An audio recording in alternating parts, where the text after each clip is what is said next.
දම් රුවනට සැමදා සදහම් සරණ යමි. නමස්කාර වේවා සංඝරුවනට සැමදා මහා සංඝ සරණ යමි. නමස්කාර වේවා තුනුරුවනට සැමදා තිසරණ සරණ යමි.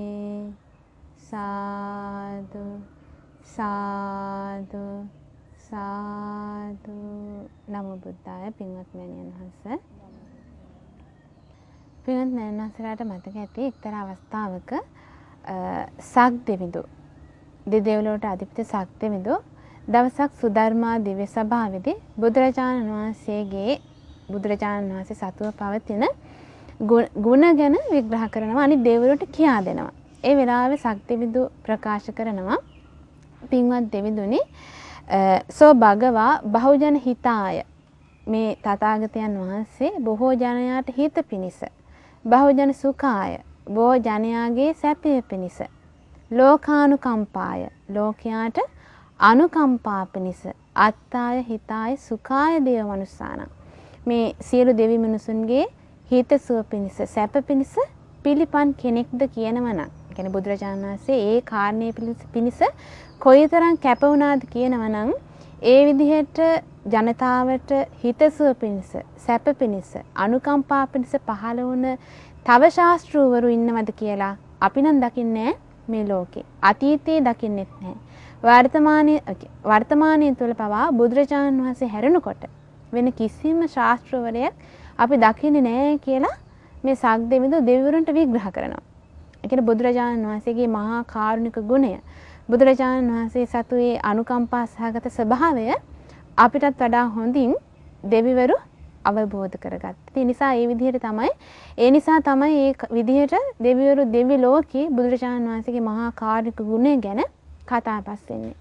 එතකොට පින්වත් මෑණියන්ස, බුදුරජාණන් වහන්සේ අපිට මේ දහම් දෙසුවේ, මේ දුක ගැන දේශනා කොට වදාළේ අප කෙරෙහි මහත් වූ අනුකම්පාවෙන්, අපේ සැපය පිණිස, හිත පිණිස, අපේ සැපේ හිත පිණිස පමණක් නෙවෙයි, දෙවි මිනිසුන්ගේ යහපත පිණිස, සැප පිණිස.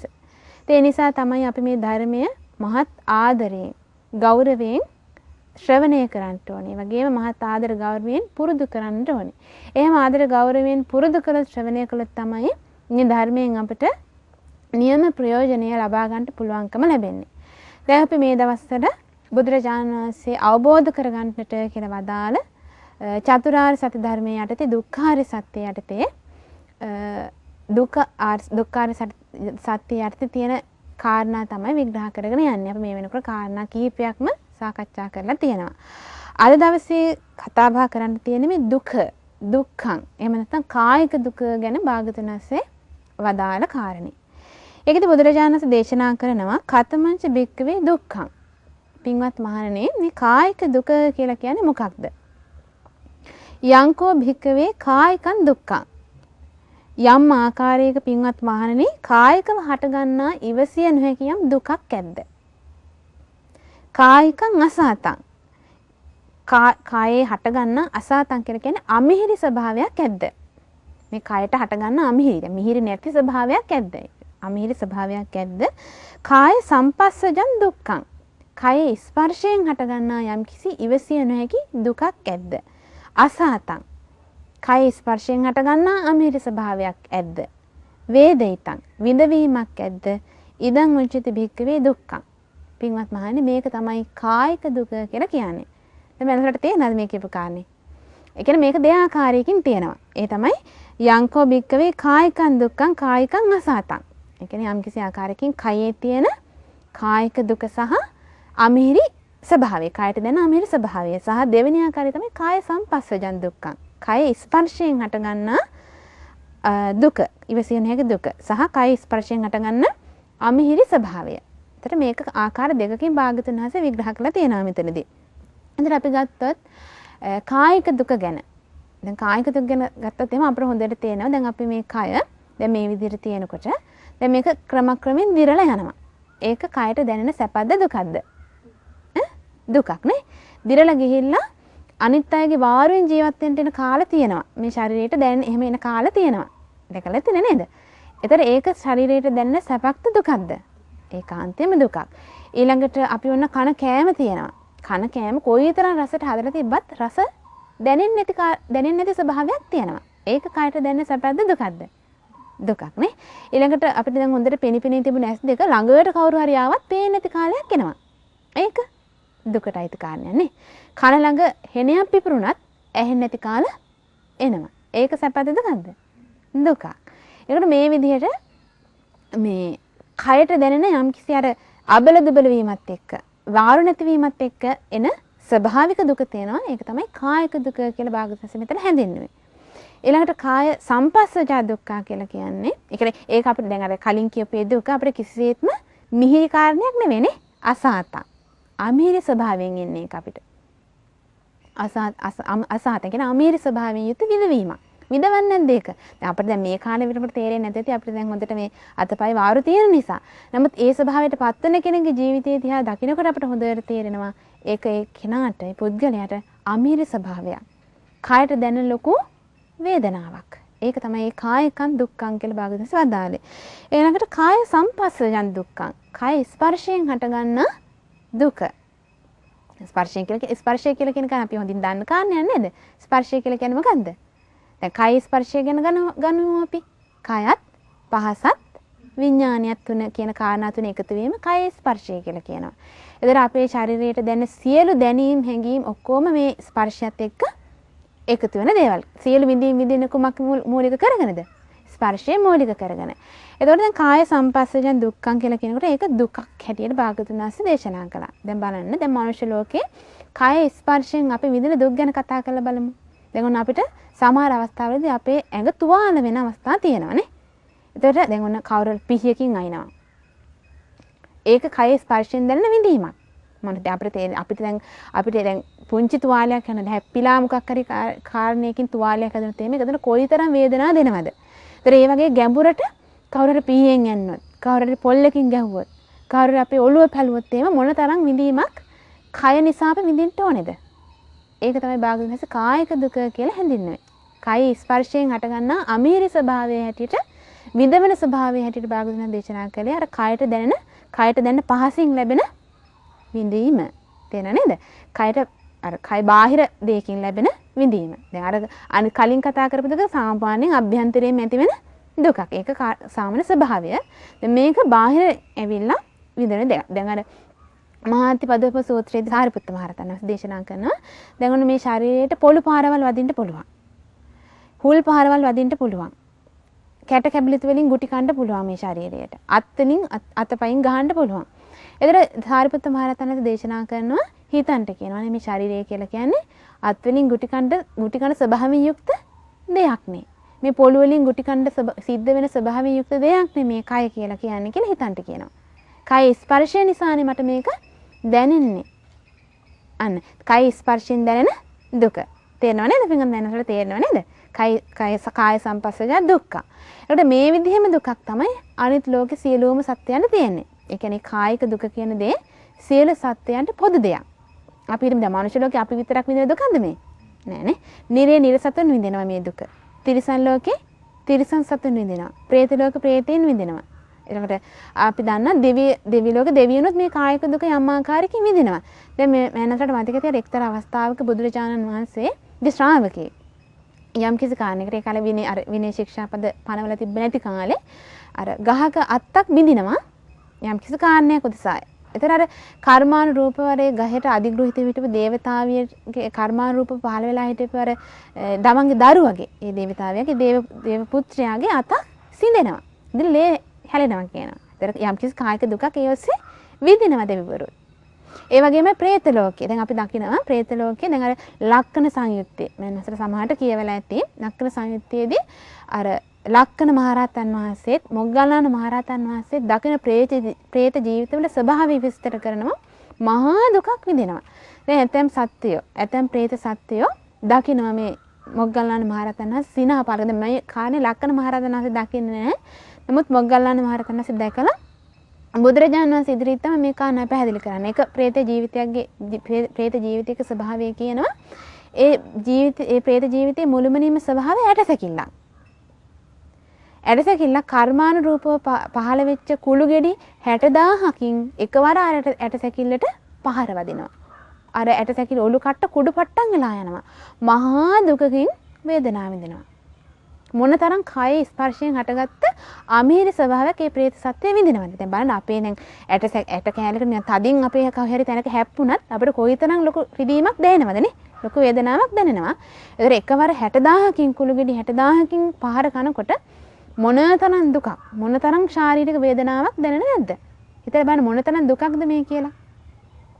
ඒකට තව සමහර ජීවිත තියෙනවා මේ ඒ ජීවිතේ තනිකර මස් ඇදැල්ලක්. ඒ ප්‍රේත ජීවිතයේ ස්වභාවය තනිකර මස් ඇදැල්ලක්. ඒ මස් ඇදැල්ලට කර්මාන් රූප පහළ වෙච්ච ගිජුලිහිනිය උකුස්සෝ කාක ගිහිල්ලා කොට කනවා. දැන් අපිට චූටි කට්ටක් යනොත් එහෙම ඒක කොයිතරම් වේදනාවක් දෙන කාරණයක්ද? දැන් අර මස් ඇදැල්ලකද ජීවිතේ කොට අර බේරෙන්න තැනක් නැහැ. අපිට නම් දැන් මොකක් හරි එහෙම පහර දීමක් කරොත් එහෙම කොහේරි තැනක හැංගිලා බේරෙන්න පුළුවන්. නමුත් බලන්නේ ස්වභාවය කායික දුකේ ස්වභාවය හැංගිලා බේරෙන්න පුළුවන් කමක් නැහැ. දුවල බේරෙන්න තැනක් නැහැ. කාට හරි කියලා බේර ගන්න කියලා කියන්න ක්‍රමයක් නැහැ. ඒතර අපිට වඩා අතිශයම බිහිසුණු දුකක් ඒ പ്രേත ලෝකේ සත්‍යයන් විඳිනවා. නේ? අපිට වඩා බිහිසුණු දුකක් විඳිනවා.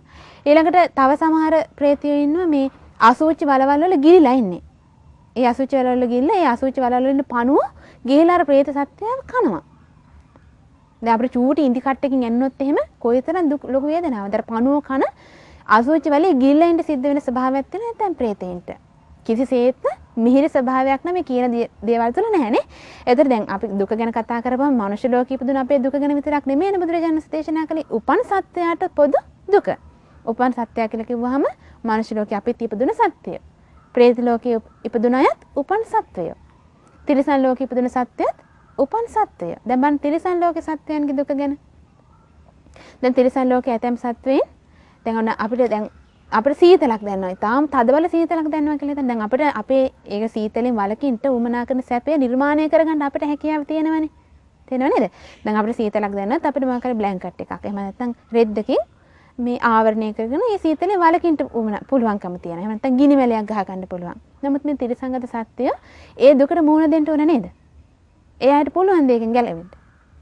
සමහරට වැස්ස වහිනවා. දැන් අපිට නම් කුඩයක් හිර ගන්න පුළුවන්. එහෙම නැත්නම් ආවරණයක් තියෙන තැනක නිවසකට යන්න පුළුවන්. නමුත් ඒ සත්‍ය අර වැස්ස තෙමෙනවා. සමහරට අවුව පායනවා තදින්. මේ පුංචි සත්‍ය ඒ අවුවට වැටිලා ඔහේ දුක් විඳිනවා. ඒකෙන් ගැලවෙන්න තේරුමක් නැහැ. ඇතැම් වෙලාවට ගැලවෙන්න දන්නේ නැහැ. ගැලවෙන්න තේරුමක් නැහැ. ගැලවෙන්න පුළුවන් කමක් නැහැ. ඒ වගේ මහා අතිශයින්ම භයංකාර දුක් විඳින ලෝක තියෙනවා. දැන් අපි ගනිමු ඊළඟට නිරය ගැන. මේ පින්වත් මෑණියන්ලා අහලා ඇත්තේ හොඳටම නිරය කියලා කියන්නේ අතිශයින්ම බිහිසුණු දුක් විඳින තැන.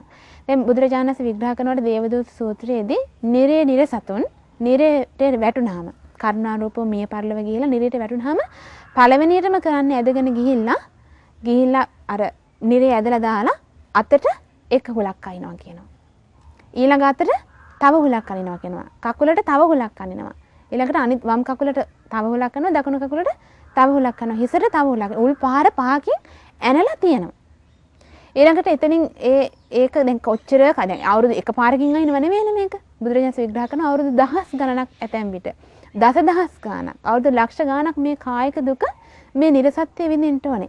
ඒතර බුදුරජාණන් වහන්සේ මේ කායික දුකක් කියන විග්‍රහ කළේ වින්වත් මෑණියන්ට මේ මනුෂ්‍ය ලෝකේ අපි විඳින දුක ගැන විතරක් දැකලා නෙවෙයි. අර නිරේ ඉපදුන, තිරිසන් ලෝකේ ඉපදුනහම, പ്രേත ලෝකේ ඉපදුනහම විඳින තියෙන මේසා මහා දුක දැකලායි කායික දුක කියන එක මෙච්චර බිහිසුණුයි කියලා බාගන්න සවදාලේ. දැන් නිරේ ඉපදුනහම බුදුරජාණන් දේශනා කරන මේ විදිහට එතනින් ඒ නිරසතා එතනින් ඇදලා දානවා කියනවා මහා නිරේට. මහා නිරේ කියලා කියන්නේ ඔඩුනුත් ලෝහ වලින් තියෙන තැනක්. හාත්පස සම්පූර්ණයෙන්ම යට මේ ලෝහ වලින් හැදිච්ච තැනක්. එතනින් ගිනිදල් විහිදුනහම ඒ සත්‍යයගේ හමත් පිච්චිලා. නහරවලුත් පිච්චිලා, මසුත් පිච්චිලා, ඇටත් පිච්චිලා, ඇට මිදුළු වලින් දුන් දානවා කියනවා. ඒ බාඩ අපිට චූටි ගිනි පුපුරක් පෑවුනහම තියෙන දුකේ තරම නේ අපිට චූටි ගිනි පුපුරක් පෑවුනහම අපි කෑ ගහනවා සමහරලාට. අපිට සායන කාලයක් යනකම් ඒක විඳින්න තියෙනවා. නමුත් මේ නිරේ ඉපදුන මේ සත්‍ය මේ කායක දුක විඳින්න ඕනේ අවුරුදු දහස් ගාණක්. එතැවිට අවුරුදු ලක්ෂ ගාණක්. සමහර කල්ප ගාණක්. ඊළඟට බුදුරජාණන් දේශනා කරන ඇතැම් වෙලාවට මේ නිරේ ඉපදුන මේ නිර සත්‍ය ගිහින් දාලා රත් වෙච්ච මේ යකඩ රෝද තියෙන වාහන වලින් ඇඟේ එහාට මෙහාට යනවා කියනවා. කුඩු පට්ටම් වෙලා යනවා කියන මේ ශරීරය නමුත් මැරෙන්නේ නැහැ. දැන් අපිට නම් එහෙම පොඩි ඒ වගේ වේදනාවක් කරනවා අපි මරණයටපත් වෙනවනේ. ඒකෙන් කරන්නේ යම් කිසි නිදහසක් තියෙන මේ මනුෂ්‍ය ලෝකෙ තුල. ඊට වඩා ආත්පතින් දහස් ගුණයකින් ලක්ෂ ගාණකින් වචනයකින් කියලා නිම කරන්න බැරි තරමේ මහා දුකක් මේ නිරේ ඉපදුනහම මේ සත්‍ය කායික වශයෙන් විඳින්න ඕනේ. බුදුරජාණන් දේශනා කරන ඇතැම් අවස්ථාවලදී මේ අර මේ ලෝකමු නිරය ගැන. ලෝකමු නිරය කියලා කියන්නේ සම්පූර්ණයෙන්ම ද්‍රව වුණ ලෝධිය වලින් යුක්ත නිරයක්. ඒතර මේකට සත්‍ය වැටෙනම සම්පූර්ණ පේන ගුලියක් බවට පත් වෙනවා කියනවා. දැන් අපි මේ මනුෂ්‍ය ලෝකේ දකින මේ උණු වතුර ටිකක් බලන්න. දැන් උණු වතුර ටිකකට මේ අපි අත පිච්චුනහම අපිට කොයිතරම් වේදනාවද? දැන් ලෝකමු නිරය කියලා කියන්නේ ලෝධිය.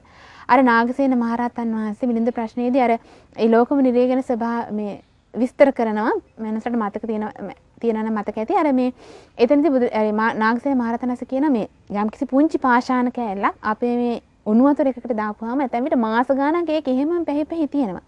නමුත් යොදුන් ගාණක් තියෙන මහා විශාල පර්වතයක් අර ලෝකමු නිරයට දැම්මොත් ක්ෂණයෙන් දියවලා යනවා කියනවා. ඒ තරම් මහා රස්නියක් අර ලෝකමු නිරයේ තියෙනවා. ඒතර ඒකේ විඳින තියෙන කායික දුකේ ස්වභාවය අපිට තේරෙන්නේ නැහැ. ඒ තරම් මහා විශාල කායික දුකක් විඳින්න ඕනේ. ඒතර ඒක තමයි භාගතුන් වහන්සේ කායිකං දුක්ඛං කියලා මෙතනදී දේශනා කළේ. කාය සම්පස්සජං දුක්ඛං කියලා දේශනා කළේ. කය ස්පර්ශයෙන් හටගන්නා දුක. කායිකං අසහතං. කායට දැනෙන අමිහිරි ස්වභාවය. දැන් බලන්න මේවා කියනකොට අපේ ඇඟ හිරි වැටෙනවනේ. මොනතරම් කායික දුකක් විඳින්න. අපි මේවා විඳලා නැද්ද? දැන් විඳලා තියෙනවා. අපි කොච්චරවත් නිරේ ඉපදිලා තියෙනවා. භාගතුන්ස වදාන අපේ මහාගතරමේ. අපි නිතර ඉපදලා තියෙන මෙතන. ඉතින් ඒසා මහා කායික දුක. දැන් අපිට මේ මනුෂ්‍ය ලෝකෙ තුල එයින් යම්කිසි පුංචි නිදහසක් තියෙන්නේ. නමුත් අපි මනුෂ්‍ය ලෝකෙ තුල කායික දුක් වේදනා අධික විදිහට විඳිනවනේ. ඔළුවේ කැක්කුම්, බඩේ කැක්කුම් වනේ. ඉතින් ඒ වගේ මහා දුකක් විඳින්න තියෙන. ඒ නිසා භාගතුන් දේශනා කරන බහු දුක්ඛෝ අයං කායෝ. මේ කය කියලා කියන මහා දුකක් සහිත දෙයක්. බහු ආදීනවෝ. බොහෝ ආදීනව තියෙන දෙයක්. ඒ නිසා අපි මේ කාණේ හොඳට තේරුම් ගන්න ඕනේ. අර කලින් කිව්වා වගේ මේ කාණ අපිට තේරුම් ගන්න තියෙන භාගතුන් වහන්සේ කෙරෙහි ඇති කරගත්ත ශ්‍රද්ධාවෙන්. දැන් මේ නිරේ ස්වභාවය ගැන බුදුරජාණන් වහන්සේ විග්‍රහ කරන තුරු අපිට කොහෙන්වත් කිසිම දැනකින් අහන්න ලැබෙන්නේ නැහනේ. දැන් බුදුරජාණන් වහන්සේ කල්ප ගණනාවකින් පහළ නොවන යුගවල මේ නිරයක් ගැන, නිරේ තියෙන මේ දුක ගැන, නිරේ නිදහස් වීමක් ගැන කිසිසේත්ම අපිට අහන්න දකින්න මේ ශ්‍රවණය කරන්න කිසිම දෙයක් අංශ මාත්‍රයකින්වත් නැහැ. ඒ නිසා මේ ජීවිතය තුළ අපිට මෙහෙම දුකක් විඳින්න තියෙනවා. දැන් මනුෂ්‍ය ලෝකේ දුක ගැන විතර නෙමෙයි මේ. දැන් මෙතනින් අපි මරණයටපත් වෙනා කෙලින්ම නිරේ ඉපදුනොත් ඔය කියන දුකට අපි මුහුණ දෙන්න එපා නේද? ඔය කියන දුක අපි විඳින්න ඕනේ ඊළඟ මොහොතේ ඉඳන්. සමහරට මේ මොහොතේ අපි මොනවා හරි ක්‍රමයකින් අර මරණය ගැන අපි විග්‍රහ කරනකොට මේ තේරෙනවානේ අපි මරණයටපත් වෙන්න පුළුවන් මොහොතකින්. ඒ මොහොතකින් මරණයටපත් වෙලා මොකක් හරි ක්‍රමයකින් අපි මේ දුක අවබෝධ කරගන්න බැරුව මේ චතුරාර්ය සත්‍ය ධර්මය අවබෝධ කරගන්න බැරි වුණ අපි මේ ජීවිතේ නිරේකින් උපදුනොත් එතන ඉඳන් අර කියපු දුක අපි විඳින්න ඕනේ. ඒකට අපි මොහොතින් ගිහිලා ප්‍රේතයන් අතර ඉපදුනොත් ඒ ප්‍රේත ලෝකේ එතන සිට අර කියන දුක විඳින්න ඕනේ. දැන් බුදුරජාණන් වහන්සේ එක්තරා අවස්ථාවක දේශනා කරන ප්‍රේත ලෝකේ ඉන්නවා කියනවා ඇතැම් මේ භික්ෂු වේශයෙන් ඉන්න ප්‍රේතයෝ. භික්ෂුණී වේශයෙන් ඉන්න ප්‍රේතයෝ මේ අයගේ සිවුරු, පාන්තර, පටි සියල්ල ගිනි අරගෙන දැවි ආසේ යනවා දකින්නවා කියනවා. කියන්නේ පැවිදි ජීවිතේ වරද්දගත්තා. ඉතින් ඒ වගේ අපේ ජීවිතය තුළ පවා යම් කිසි විදියකින් කියන්නේ චතුරාර්ය සත්‍ය ධර්මය අවබෝධ නොකරන තාක් ඔය අනතර අපේ ජීවිතේ තියෙනවා කියලා භාගතුන් සවදාලානේ. ඒ කියන්නේ චතුරාර්ය සත්‍ය ධර්මය අවබෝධ කරගත්තොත් තමයි කෙනෙක් නිරේ නිදහස් වෙන්නේ. ඉතින් ඒ තාකාරයක් අපේ ජීවිතවල ඔය කියන දුකට අපි මුහුණ දෙන්න සිද්ධ වෙනවා. ඉතින් ඒ නිසා තමයි බුදුරජාණන් දේශනා කළේ පින්වත් මහන්නේ හිස ගිනි ගත්ත කෙනෙක් ඒ ගින නිවන්ට මහන්සි ගන්නවට වඩා වැඩි මහන්සියක් මේ දුක කියන කාරණේ මේ බුදුරජාණන් මේ විග්‍රහ කරපු මේ දුක තේරුම් ගන්න මහන්සි ගන්නට කියනවා. ඒත් ඒක තේරුම් ගන්න තියෙන්නේ අපි අපේ ජීවිතය තුළ ඒ කියන්නේ දුක එනකොට ඒක අත්දැක තමයි අපිට ඒක තේරුම් ගන්න තියෙන්නේ. වෙන ක්‍රමයකින් නෙමෙයි. මෙන්න භාගතුන් වහන්සේ දුක කියලා දේශනා කරපු දේ. මෙන්න බුදුරජාණන් වහන්සේ අපට අවබෝධ කරගන්න කියලා දේශනා කරපු දේ. මෙන්න බුදුරජාණන් වහන්සේ අපට නිදහස් වෙන්න කියලා දේශනා කරපු දේ කිය හොඳට දකින්න ඕනේ. දැකලා ඒක ගැන පැහැදීම ඇති කරගන්න ඕනේ. ඒතකොට යම්කිසි ප්‍රමාණයකට අපිට මේ දුක ගැන තේරුම් ගන්න පුළුවන්කම තියෙනවා. ඒතකොට බුදුරජාණන් දේශනා කළේ දුක්ඛෝපනිසස. හොඳට තේරුම් ගන්න පුළුවන් දුක නිසා අපිට දුක විඳීමෙන් ශ්‍රද්ධාව ඇති කර ගැනීම. ඒ කාරණේ ඊටාම වැදගත් කාරණයක් බුදුරජාණන් අපිට දේශනා කරපු නේද?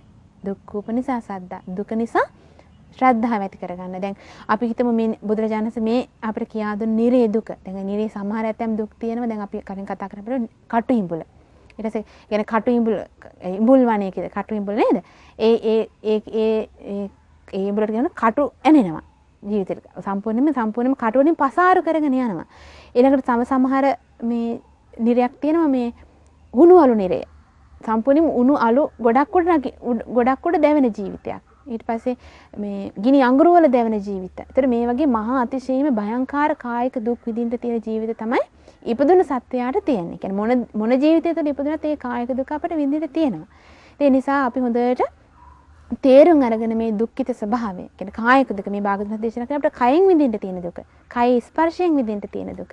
ඒතර මේට වඩා අතිශයින්ම දුක් අපිට තව විඳින්න තියෙනවා. ඒ නිසා මේ දුක ගැන හොඳට තේරුම් අරගෙන බුදුරජාණන් වහන්සේ කෙරෙහි ශ්‍රද්ධාව ඇති කරගෙන ඒ දුකින් නිදහස් වීමේ මාර්ගය විවෘත වෙන වෙලාව අපි කවුරුත් තේරුම් ගන්න ඕනේ.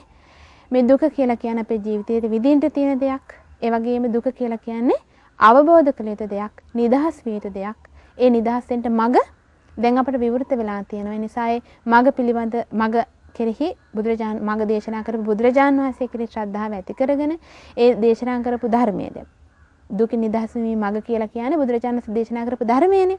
ඒතර ඒ කෙරෙහි හිතේ පැහැදීම ඇති කරගෙන දුකින් නිදහස් වෙච්ච උතුමන් වහන්සේලා රාතන් වහන්සේලා කෙරෙහි උන්තින් හිතේ ශ්‍රද්ධාව පිහිටුවාගෙන මේ භයංකර කායික දුක් ඇති සතර අපාය නිදහස් ලබන ඒ උතුම් අමා නිවන අපේ ජීවිත තුළටත් ලං කරගන්නට සාක්ෂාත් කරගන්නට මේ උතුම් ශ්‍රී සද්ධර්මයත් අප හැම දිනාටම හේතු වාසනා වේවා. සාදු සාදු සාදු. නමෝ බුද්දාය.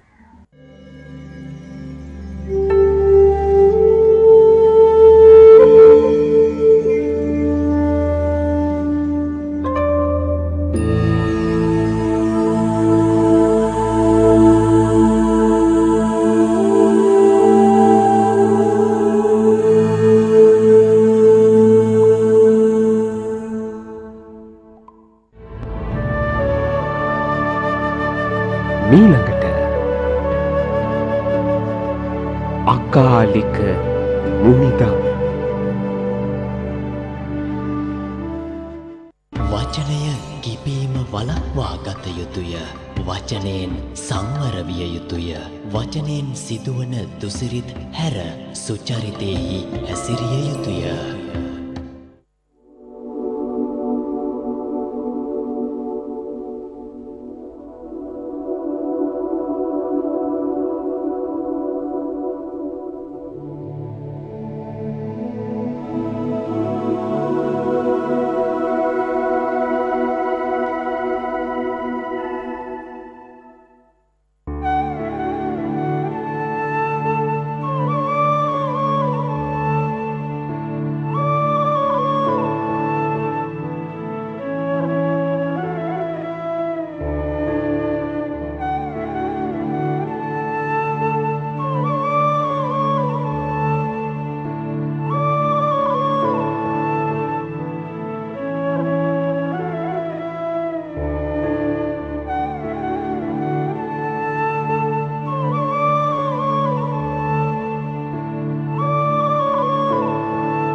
ඒ භාග්‍යවත් වූ අරහත් වූ සම්මා සම්බුදුරජාන් වහන්සේට අපගේ নমස්කාරය වේවා.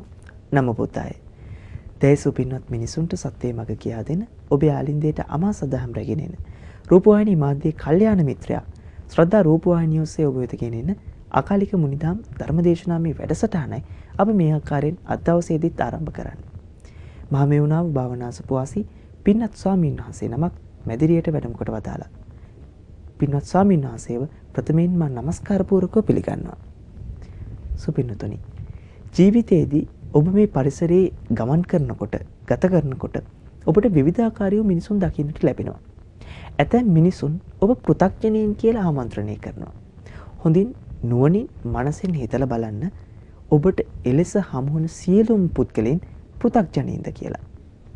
ඒ පෘථග්ජනයින් කියලා ඔබ ආමන්ත්‍රණය කරන මිනිසුන් ඇතැම් වෙලාවට ආර්යයන් වහන්සේලා අනුගමනය කරන මහත් වූ ශ්‍රාවකයන් වන්නට පුළුවන්. ඒ නිසාවෙන් ඔබ ඉබඳු ශ්‍රාවකයෙක් වන්නටයි උත්සාහ ගත යුත්තේ. ඉබඳු ශ්‍රාවකයෙක් වන්නටයි අප ධර්මදේශනාමය වැඩසටහනින් භාග්‍යතුන් වහන්සේ දේශනා කොට වදාළ ඒ උතුම් ශ්‍රද්ධාර්මීය කාරණා ඔබට මනවින් පෙන්වා දෙන්නේ. ඉතින් ධර්මදේශනාව ආරම්භ කරන්නට මත්තෙන් භාග්‍යතුන් වහන්සේට සුවඳ මල් පූජා කර පින්වත් ස්වාමීන් වහන්සේට දැහැත් වට්ටිය පිළිගන්වා ධර්මදේශනය සඳහා ආරාධනා කර සිටිමු. නමෝ බුද්ධාය නමෝ බුද්ධාය නමෝ බුද්ධාය නමෝ බුද්ධාය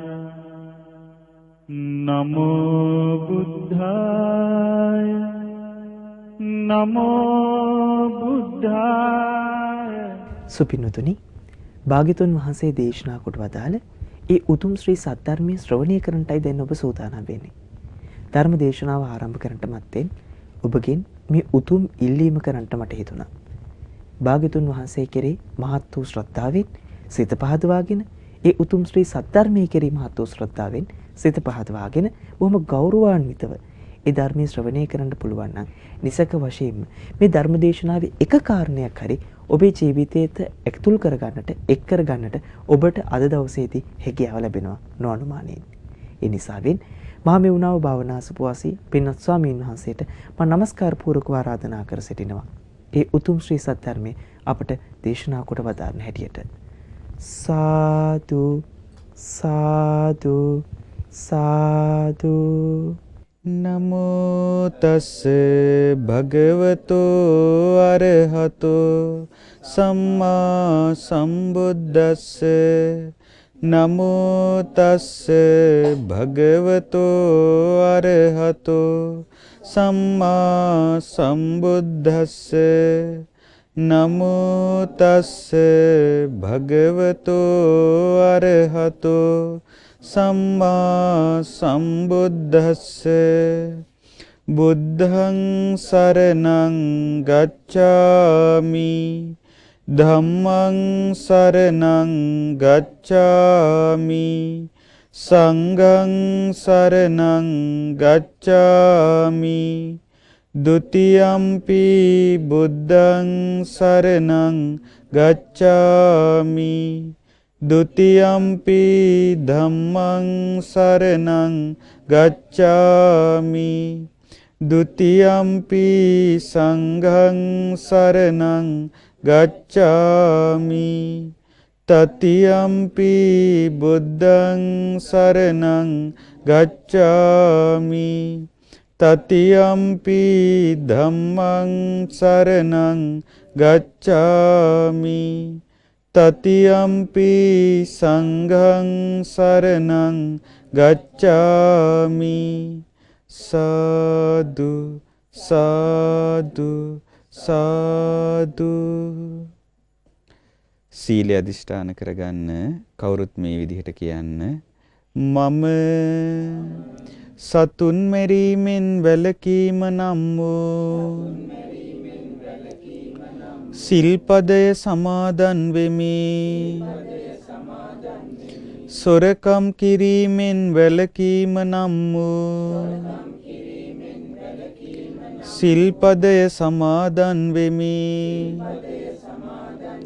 වැරදිකාම සේවනයෙන් වැළකීම නම් වූ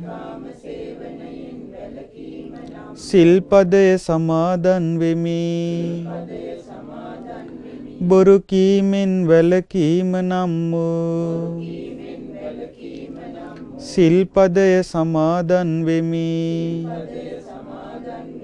මත්පැන් හා මද්‍රව්‍ය භාවිතයෙන් වැළකීම නම් වූ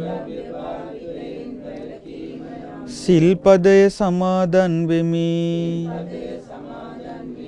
පින්වත් ස්වාමීන් වහන්සේ මේ උතුම් සිල්පද මම ආරක්ෂා කරමි. උතුම් තිසරණ සහිත වූ මාගේ මේ සීලය මේ ජීවිතයේ යහපත පිණිසද පරලොව සුගතිය පිණිසද නිවන් අවබෝධය පිණිසද හේතු වේවා වාසනාව වේවා. සාදු සාදු සාදු නමස්කාර වේවා බුදුරුවනට සැමදා බුදු හිමි සරණ යමි. නමස්කාර වේවා ධම්රුවන